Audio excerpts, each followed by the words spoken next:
Hello छुआ माने केमिति अछ सबु भलरे अछटी सेमिति सबुबेले भलरे थाओ हसुथिबा मुह को आम एमएमसी केबे दुखित करबनी।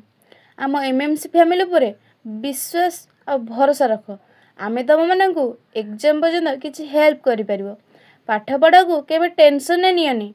हस खुशी मजारे पढ़ सबू मने रहइबो। Welcome to MMC online. आजिर क्लास रे आमे नुआ किछि शिखिबु जहाँकि तुमको एग्जाम रे भल स्कोर करने साहाय्य करियो। तो डेरी करबानी आरंभ करदेबा आज पावर प्ले।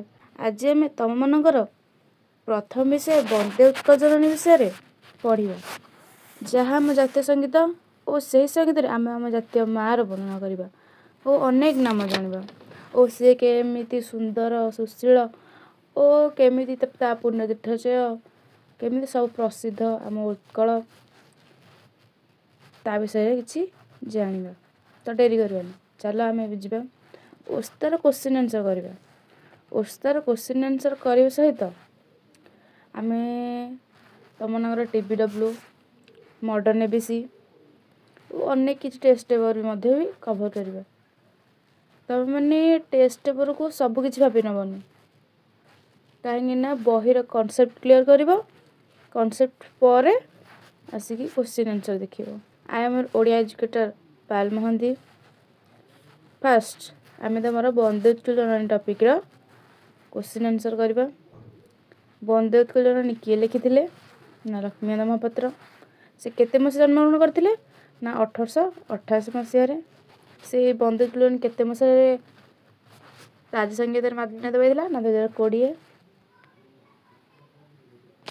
निमुक्त किए कांत कवि भावे ओडिशा रे सुपरिचित।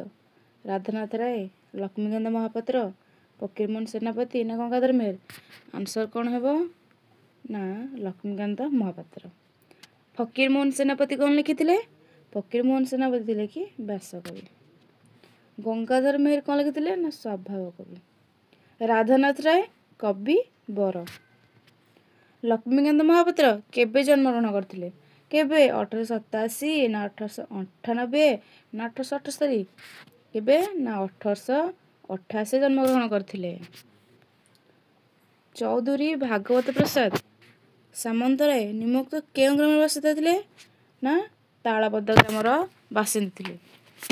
एठारे चौधरी भागवत प्रसाद सामंतराय केउं ग्रामर बासिंदा थिले? केउं ग्रामर ना तालपदा ग्रामर। से थिले कोन ना भद्रक जिल्लार। जिला पचार भद्रक जिला। से भद्रक जिला जमीदार और तालपदा ग्राम भद्रक जिलार तालपदा ग्राम ठारे रहुथिले। लक्ष्मीकांत महापात्र माता नाम कौन? लक्ष्मीकांत माता नाम कौन? राधामणि देवी। राधामणि देवी थिले कंटापड़ा जमीदार कन्या। से कौटे थिले ना कंटापड़ा ग्रामर जमीदार कन्या। निमुक्त केउंटी लक्ष्मीकांत रचित गल्प संकलन अटे? केउंटी? चटक चंद्रशेखर चंपू ना सारा माध्यम ना जीवन संगीत ना देहीपद पल्लवम। आंसर कौन हेबो ना देहीपद पल्लवम। सारी माध्यम के लिखिथिले ना सी एक प्रबंध संकलन। जीवन संगीत? जीवन संगीत एक संगीत गुच्छ। चटक चंद्रशेखर चंपू एक लालिका। लक्ष्मीकांत महापात्र निमुक्त केउं पत्रिकार प्रतिष्ठाता थिले? केउं पत्रिकार ना से थिले डगर पत्रिकार प्रतिष्ठा। आउ उत्कल प्रसंग कथा मुकुर ये हेबो नाही। मुकुर के लिखिथिले ना ब्रजसुंदर दास। वंदे उत्कल जननी कविताटी केउं मसीह ओडिशार राज्य संगीत मान्यता लाभ करिछि? केउं मसीहा ना 2021 ना 2023 ना 2019 ना 2020। केउं मसीहा ना 2020 मसीहा। कांत कवि उत्कल जननी को निमुक्त केउं रूप वर्णना करछन्ती ना हास्यमयी रूप माने हस सुंदर भाषा सुंदर ସେଇଥିପାଇଁ ତାକୁ ହାସ୍ୟମୟ ବୋଲି କୁହାଯାଇଛି। ଧୈର୍ଯ୍ୟମୟୀ, ସେ ଧୈର୍ଯ୍ୟମୟୀ ତ ଥିଲେ, ହେଲେ ବି ତାଙ୍କୁ ହାସ୍ୟମୟ ବୋଲି କୁହାଯାଇଛି। ଆମ ଉତ୍କଳ ପୁଣ୍ୟମୟ ବି ଥିଲା, ଧୈର୍ଯ୍ୟମୟ ବି ଥିଲା, ହାସ୍ୟମୟ ବି ଥିଲା, ଶୌର୍ଯ୍ୟମୟ ବି ଥିଲା। କିନ୍ତୁ ତାଙ୍କ ରୂପରେ ଯେତେବେଳେ ବର୍ଣ୍ଣନା କରାଯାଇଛି, ତାଙ୍କ ରୂପ କ'ଣ ନା ହାସ୍ୟମୟୀ। ଉତ୍କଳୀୟ ସମୁଦ୍ରର ତଟଦେଶ କେଉଁ ବୃକ୍ଷମାନଙ୍କ ଦ୍ୱାରା ସୁଶୋଭିତ? କେଉଁ ବୃକ୍ଷମାନଙ୍କ ଦ୍ୱାରା? ଆମ୍ବ, ପଣସ, ତାଳଦମାଳ, ଶାଳ, ପିଆଶାଳ ନା ଗୁଆ ନଡ଼ିଆ? ଏଇଟା କେଉଁ ହେବ ନା ତାଳଦମାଳ। ଗୁଆ ନଡ଼ିଆ ହବନି, ଆମ୍ବ ପଣସ ହବନି, ଶାଳ ପିଆଶାଳ ବି ହବନି, କାହିଁକିନା ସମୁଦ୍ର କୂଳ। ସମୁଦ୍ର କୂଳରେ କ'ଣ ଥାଏ ନା ତାଳଦମାଳ ବୃକ୍ଷ ଥାଏ। ଉତ୍କଳ ତଟିନୀ କୂଳକୁ କାନ୍ତକବି ନିମୁକ୍ତ କେଉଁ ରୂପରେ ବର୍ଣ୍ଣନା କରିଛନ୍ତି? କେଉଁ ରୂପ ନା ଶିକର ସମୀରା। ଉତ୍କଳର ତଟିନୀ କୂଳକୁ କାନ୍ତକବି ନିମୁକ୍ତ କେଉଁ ରୂପରେ ବର୍ଣ୍ଣନା କରିଛନ୍ତି? କେଉଁ ରୂପ ନା ଶିକର ସମୀରା। ଆକର୍ଷଣକାରୀ ହେବ ନାହିଁ, ଫଳ ପୁଷ୍ପ ଭରା ହେବ ନାହିଁ, ସବୁଜିମା ହେବ, ମାନେ ତଟିନୀ। ଉତ୍କଳର ତଟିନୀ କୂଳକୁ କାନ୍ତକବି କାହିଁକି ବା କେଉଁ ରୂପରେ ବର୍ଣ୍ଣନା କରିଛନ୍ତି? ମାନେ ସମୁଦ୍ର କୂଳ କେଉଁଥିରେ ପରିପୂର୍ଣ୍ଣ ଥାଏ ନା ପାଣି ବା ଜଳରାଶି। ଏଠାରେ ଶିକର ସମୀରାର ଅନ୍ୟ ହେଉଛି କ'ଣ ଜଳରାଶି। ସେଇଥିପାଇଁ ସମୁଦ୍ର ଉତ୍କଳ ତଟିନୀ କୂଳ କେଉଁଥିରେ ପରିପୂର୍ଣ୍ଣ ନା ଶିକର ସମୀରାରେ। ଆଉ ଆକର୍ଷଣ ମାନେ କ'ଣ ସମୁଦ୍ର ତଟିନୀ କୂଳ କେଉଁ ରୂପ? ତାଙ୍କ ରୂପଟା ଆକର୍ଷଣକାରୀ ନା କେମିତି ଆକର୍ଷଣକାରୀ ହେଇଥାନ୍ତା? ଜଳ ଲାଗି ହିଁ ଆକର୍ଷଣକାରୀ ହେଇଥାନ୍ତା, ସେଥିପାଇଁ ଆକର୍ଷଣକାରୀ ବି ହେବ ନାହିଁ। ଫଳ ପୁଷ୍ପ ଭରା ମାନେ ସମୁଦ୍ର ଭିତରେ ବା କୂଳରେ କ'ଣ ଫଳ ପୁଷ୍ପ ଥାଏ ନା କ'ଣ ଥାଏ ନା ଜଳରାଶି। ସବୁଜିମା ଯାର ଅର୍ଥ ସବୁ, ମାନେ ସବୁ ସମୁଦ୍ର କୂଳରେ ଥାଏ। ସବୁ ସମୁଦ୍ର କୂଳରେ ଥାଏ କି ନାହିଁ, ସେଥିପାଇଁ ଏଠି ଆନ୍ସର କ'ଣ ହେବ ନା ଶିକର ସମୀରା। ଏବେ ଯିବେ ତମମାନେ ଆମେ 11 ନମ୍ବର କୋଶ୍ଚିନ୍କୁ। ଉତ୍କଳ ଜନନୀ ଶରୀରରେ କିଏ ରାଜିତ ନା ଘନ ବନଭୂମି ରାଜିତ। କୁଟିଳ ନଦୀ ହେବ ନାହିଁ, ସୁନୀଳ ଆକାଶ ହେବ ନାହିଁ, ନୀଳ ସମୁଦ୍ର ହେବ ନାହିଁ। ଉତ୍କଳ ଜନନୀ ଶରୀରରେ କିଏ ରାଜିତ? ଉତ୍କଳ ଜନନୀ ଶରୀରରେ କିଏ ରାଜିତ ନା ଘନ ବନଭୂମି। କୁଟିଳ ନଦୀ ହେବ ନାହିଁ, ସୁନୀଳ ଆକାଶ ବି ହେବ ନାହିଁ, ସମୁଦ୍ର ଜନନୀ ଶରୀରରେ କିଏ ନା ଉତ୍କଳ ଶରୀର ହେଉଛି କ'ଣ ଯେଉଁ ଘନ ବନଭୂମି, ମାନେ କ'ଣ ଘନ ବନଭୂମି ତ ଘଞ୍ଚ ଭୂମି ଏହାକୁ କୁହାଯାଇଛି। ଉଦରମାଳା ଅର୍ଥ ପର୍ବତ ବା ପାହାଡ଼। ଉତ୍କଳ ଜନନୀ ବକ୍ଷରେ କିଭଳି ସଜ୍ଜିତ ହୋଇ ରହିଛି? ପ୍ରାଚୀର ନା ରକ୍ଷାକର୍ତ୍ତା ନା ଦୁର୍ଗ ନା ତରଙ୍ଗ? କାହା ଭଳି ସଜ୍ଜିତ ହେଇକି ରହିଛି ନା ତରଙ୍ଗ ଆକାରରେ। ଉଦରମାଳା ଉତ୍କଳ ଜନନୀ ବକ୍ଷରେ କିଭଳି ସଜ୍ଜିତ ହୋଇ ରହିଛି ନା ତରଙ୍ଗ ଆକାରରେ। ସେଥିରେ ରକ୍ଷାକର୍ତ୍ତା, ଯେହେତୁ ପାହାଡ଼ ପର୍ବତ ସେ ରକ୍ଷାକର୍ତ୍ତା ଭାବରେ ବି ଅଛି। ପ୍ରାଚୀର ସେ ଗୋଟେ ପ୍ରାଚୀର ଟାଇପ୍ର ବି ଦେଖାଯାଏ, ଦୁର୍ଗ ଟାଇପ୍ର ବି ଗୋଟେ ଅଛି। କିନ୍ତୁ ସେ ଦେଖିଛି ଏଠି ବକ୍ଷରେ କିଭଳି ମାନେ ସଜ୍ଜିତ, କିଭଳି ସଜ୍ଜିତ ହେଇକି ରହିଥାଏ, କିପରି ନା ତରଙ୍ଗ ଆକାରରେ। କେଉଁମାନଙ୍କ ଦ୍ୱାରା ଉତ୍କଳର ଆକାଶ ମୁଖରିତ ବୋଲି ଲକ୍ଷ୍ମୀକାନ୍ତ ମହାପାତ୍ର କହିଛନ୍ତି? କେଉଁଥିରେ ନା ବିହଙ୍ଗମାନଙ୍କ ଦ୍ୱାରା। ଉତ୍କଳର ଶସ୍ୟକ୍ଷେତ୍ର କେଉଁଥିରେ ପରିପୂର୍ଣ୍ଣ ବୋଲି କାନ୍ତକବି କହିଛନ୍ତି? ନା ସୁନ୍ଦର ଧାନ, ମାନେ ଶସ୍ୟକ୍ଷେତ୍ର ସୁନ୍ଦର ଧାନରେ ପରିପୂର୍ଣ୍ଣ। ଯୋଗୀ ଋଷିଙ୍କ କୁଟୀର ଦ୍ୱାରା ଉତ୍କଳ ଜନନୀ କ'ଣ ହୋଇଛି ନା ପବିତ୍ର ହୋଇଛି। ପ୍ରସିଦ୍ଧ ବି ହେବ ନାହିଁ, ଧନ୍ୟ ବି ହେଇପାରିନି, ପୁଣ୍ୟବତୀ ବି।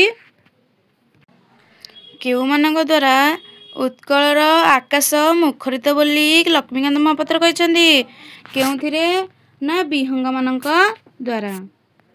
ଉତ୍କଳର ଶସ୍ୟକ୍ଷେତ୍ର କେଉଁଥିରେ ପରିପୂର୍ଣ୍ଣ ବୋଲି କାନ୍ତକବି କହିଛନ୍ତି? କେଉଁଥିରେ ନା ସୁନ୍ଦର ଧାନ। ଯୋଗୀ ଋଷିଙ୍କ କୁଟୀର ଦ୍ୱାରା ଉତ୍କଳ ଜନନୀ କ'ଣ ହୋଇଛି ନା ପବିତ୍ର। ଉତ୍କଳ ଭୂମି କେଉଁଥିରେ ବିମଣ୍ଡିତା ନା ସୁନ୍ଦର ମନ୍ଦିରରେ ବିମଣ୍ଡିତା। ଉତ୍କଳ ପ୍ରଦେଶ କେଉଁଥିରେ ପରିପୂର୍ଣ୍ଣ ନା ପୂର୍ଣ୍ଣ ତୀର୍ଥଚୟରେ ପରିପୂର୍ଣ୍ଣ। ଉତ୍କଳ କେଉଁମାନଙ୍କର ବାସଭୂମି ଅଟେ ନା ବୀର ଯୋଦ୍ଧାମାନଙ୍କର। କେଉଁମାନଙ୍କ ରକ୍ତରେ ଉତ୍କଳର ଜନନୀ ଦେହ ରଞ୍ଜିତ ନା କେଉଁଥିରେ ବୀର ସନ୍ତାନ। କାହାର ଗୁଣୀ ଜ୍ଞାନୀ ଓ ବିଦ୍ୱାନମାନେ ସମଗ୍ର ଦେଶରେ ବା ବିଶ୍ୱଭଜନ ଘଟନ୍ତି କେଉଁଥିରେ ନା ଓଡ଼ିଶାରେ।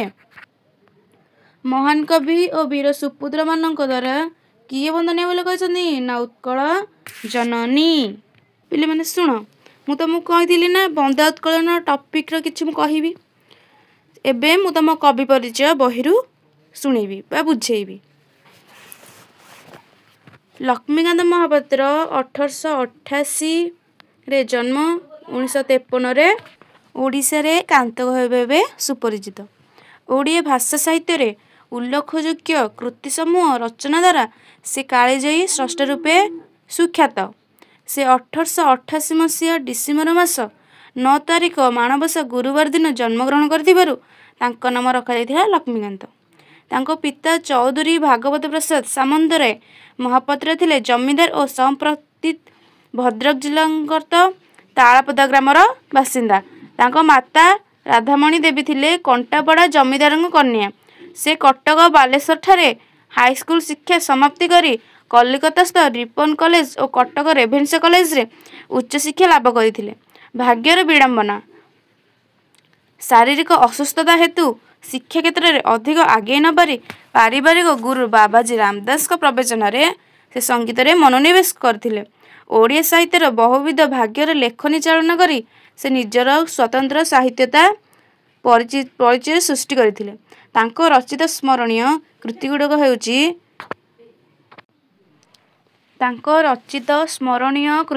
ହେଉଛି କଣା ମାମୁଁ ଉପନ୍ୟାସ, ଜୀବନ ସଙ୍ଗୀତ ସଙ୍ଗୀତ ଗୁଚ୍ଛ, ଦେହିପଦ ପଲ୍ଲବମ ଉଦାରମ ଗଳ୍ପ ସଂକଳନ, ଚଟକ ଚନ୍ଦ୍ରଶେଷମ୍ଭୁ ଲାଳିକା, ସାରମାଧ୍ୟ ପ୍ରବନ୍ଧ ସଂକଳନ ପ୍ରଭୃତି। ତାଙ୍କର ଗଳ୍ପ ବୁଢ଼ା ଶଙ୍କାରୀ ଓ କବିତା ସବୁଥିରୁ ବଞ୍ଚିତ କରି ଓଡ଼ିଶାର ଜନମାନସରେ ବେଶ୍ ପରିଚିତ। 1937 ମସିହା ପ୍ରକାଶିତ ଡଗର ପତ୍ରରେ ସେ ପ୍ରତିଷ୍ଠାତା ଥିଲେ। ଜାତୀୟତାବାଦ ଚେତନାରେ ଦେଶାତ୍ମବୋଧକ ଭାବନାର ଏକ ମନୋକ୍ତ କୃତି। ତାଙ୍କ ରଚିତ ବନ୍ଦେ ଉତ୍କଳ ଜନନୀ ଏହି ଗୀତଟି ଓଡ଼ିଶା ସରକାରଙ୍କ ଦ୍ୱାରା 2020 ମସିହାରେ ରାଜ୍ୟ ସଙ୍ଗୀତର ମାନ୍ୟତା ଲାଭ କରିଛି। ଏବେ ଆମେ ତମମାନଙ୍କର ଯେଉଁ ବନ୍ଦେ ଉତ୍କଳ ଜନନୀ ଟପିକ୍ର କିଛି ଗଦ୍ୟ ରୂପ ବି କହିବା।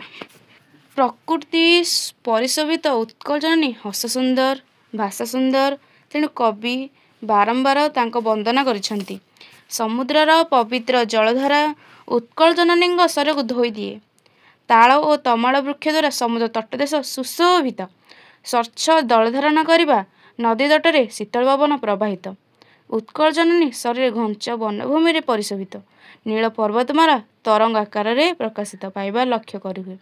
ଉତ୍କଳ ଜନନୀଙ୍କ ଆକାଶ ସୁନ୍ଦର ପକ୍ଷୀମାନଙ୍କର କଳରବ ଭାବରେ ମୁଖରିତ। ଉତ୍କଳ ଶସ୍ୟକ୍ଷେତ୍ର ସୁନ୍ଦର ଧାନରେ ପରିପୂର୍ଣ୍ଣ। ତାଙ୍କର ଚକ୍ଷୁ ଜ୍ଞାନ ବିଜ୍ଞାନ ପ୍ରଦର୍ଶନରେ ଉଦ୍ଭାସିତ। ବହୁ ଯୋଗୀ ଋଷିଙ୍କ କୁଟୀର ଦ୍ୱାରା ଉତ୍କଳ ଜନନୀ ପବିତ୍ର। ସୁନ୍ଦର ମନ୍ଦିରମାନଙ୍କରେ ଉତ୍କଳ ଭୂମି ବିମଣ୍ଡିତା। ତାଙ୍କର ବେଶ ଚାରୁକଳା ଦ୍ୱାରା ସୁଶୋଭିତ। ଅନେକ ପୁଣ୍ୟତୀର୍ଥ ଉତ୍କଳ ପ୍ରଦେଶରେ ପରିପୂର୍ଣ୍ଣ। ବହୁ ବୀର ଓ ଯୋଦ୍ଧାଙ୍କର ବାସଭୂମି ଉତ୍କଳ। ଶତ୍ରୁମାନଙ୍କ ରକ୍ତରେ ଉତ୍କଳ ଜନନୀ ଦେହ ଅନୁରଞ୍ଜିତ। ସମଗ୍ର ବିଶ୍ୱରେ ଓଡ଼ିଶାର ଗୁଣୀ ଜ୍ଞାନୀ ଓ ବିଦ୍ୱାନମାନେ ସ୍ନେହଭାଜନ। ମହାନ କବି ଓ ସୁପୁତ୍ରମାନଙ୍କ ଦ୍ୱାରା ଉତ୍କଳ ଜନନୀ ବନ୍ଦନୀୟା। ତାଙ୍କର ପ୍ରଶଂସନୀୟ କୀର୍ତ୍ତି ସାରା ବିଶ୍ୱରେ ପ୍ରଚାରିତ। ସେଥିପାଇଁ ସେ ଧନ୍ୟା, ପୁଣ୍ୟବତୀ ଓ ସର୍ବଦା ଶରଣଦାତ୍ରୀ ଭାବେ ଚିର ନମସ୍ୟ। ଏବେ ତମେ ବୁଝିପାରିଲ କି ଏହି ଟପିକ୍ର ବନ୍ଦେ ଉତ୍କଳ ଜନନୀ ବିଷୟର ମୁଁ କିଛି କବି ପରିଚୟ ବି କହିଲି ଓ ଗଦ୍ୟ ରୂପ ବି କହିଲି। ତମକୁ ଏବେ କ୍ୱେଶ୍ଚିନ୍ ଆନ୍ସର୍ଟା ଠିକ୍ ସେ ବୁଝା ପଡ଼ିଯାଉଥିବ।